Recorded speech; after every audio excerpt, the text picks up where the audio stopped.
What's going on in America today? Why are we over our heads in debt? Why can't the politicians bring debt under control? Why are so many people, often both parents now, working at low-paying, dead-end jobs and still making do with less? What's the future of the American economy and way of life? Why does the government tell us inflation is low when the buying power of our paychecks is declining at an alarming rate?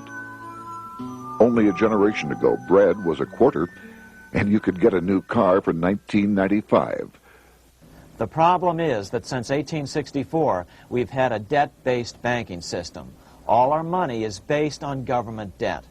We cannot extinguish government debt without extinguishing our money supply. That's why talk of paying off the national debt without reforming our banking system is an impossibility. That's why the solution does not lie in discussing the size of the national debt, rather it lies in reforming our banking system. This is the Federal Reserve headquarters in Washington. It sits on this very impressive address, right on Constitution Avenue, right across from the Lincoln Memorial. But is it federal? Is it really part of the United States government? Well, what we're about to show you is that there's nothing federal about the Federal Reserve, and there are no reserves. The name is a deception created back before the Federal Reserve Act was passed in 1913 to make Americans think that America's central bank operates in the public interest. The truth is that the Federal Reserve is a private bank owned by private stockholders and run purely for their private profit. That's exactly correct. The Fed is a privately owned for-profit corporation which, again, has no reserves, at least no reserves available to back up the Federal Reserve notes, which is our common currency. Oh, absolutely. The Federal Reserve is neither federal and has doubtful reserves. It's a private bank that is owned by member banks. And it was chartered under the guise of deceit by an act of Congress in 1913. If there's still any doubt whether the Federal Reserve is a part of the U.S. government, check your local telephone book.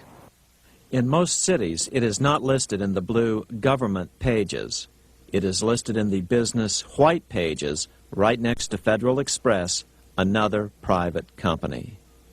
But more directly, U.S. courts have ruled time and time again that the Fed is a private corporation.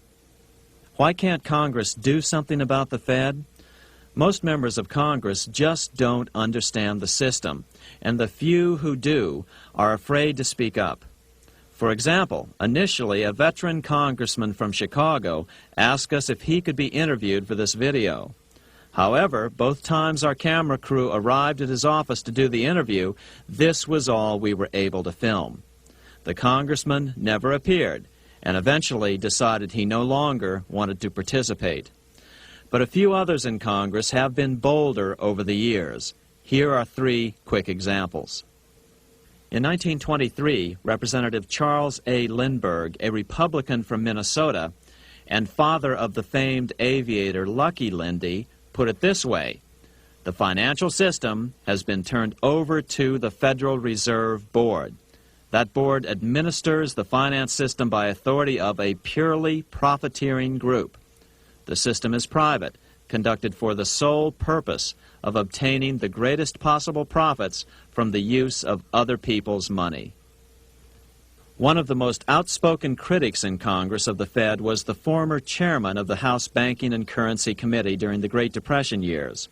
Lewis T. McFadden, Republican of Pennsylvania, said in 1932, "We have in this country one of the most corrupt institutions the world has ever known. I refer to the Federal Reserve Board. This evil institution has impoverished the people of the United States and has practically bankrupted our government. It has done this through the corrupt practices of the moneyed vultures who control it. Senator Barry Goldwater was a frequent critic of the Fed.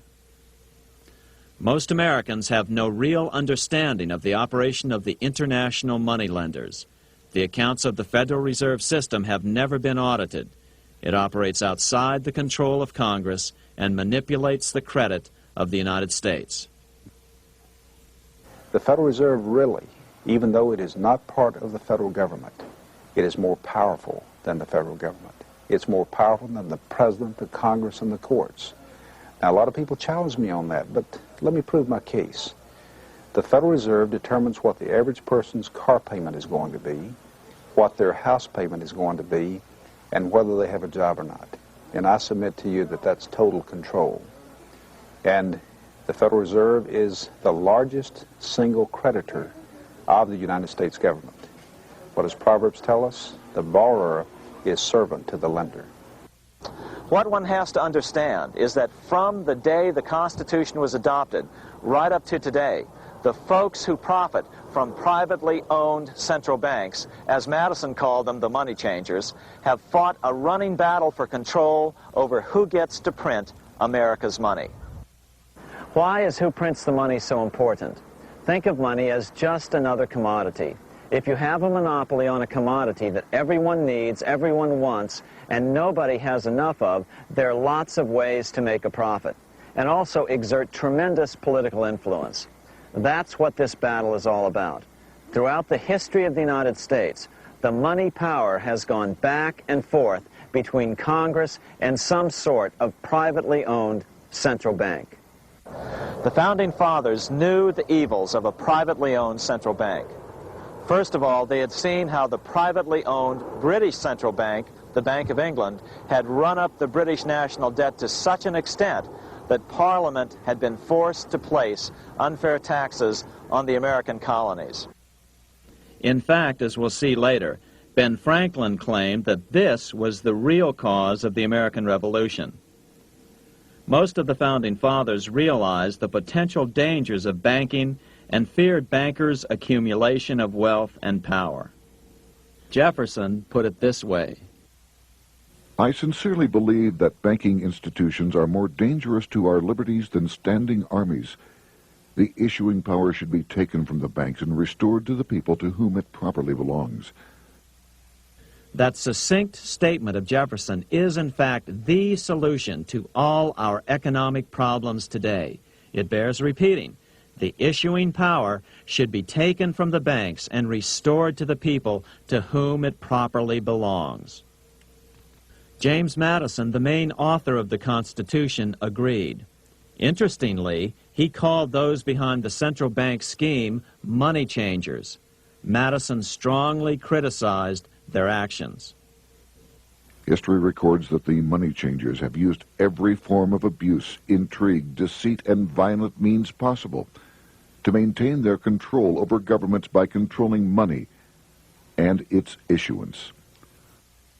The battle over who gets to issue our money has been the pivotal issue throughout the history of the United States. Wars are fought over it, depressions are caused to acquire it. Yet after World War I, this battle was rarely mentioned in newspapers or history books. Why? By World War I, the money changers, with their dominant wealth, had seized control of most of the nation's press. Throughout U.S. history, this battle over who gets the power to issue our money has raged. In fact, it's changed hands back and forth 8 times since 1764, yet this fact has virtually vanished from public view for over 3 generations behind a smokescreen emitted by Fed cheerleaders in the media. Until we stop talking about deficits and government spending and start talking about who controls how much money we have, it's all just a big shell game, a complete and utter deception. It won't matter if you pass an ironclad amendment to the Constitution mandating a balanced budget. Our situation is only going to get worse until we root out the cause at its source. What's the solution for our national problem? First of all, education. That's what this video presentation is all about. But secondly, we must act. We must take back the power to issue our own money. Issuing our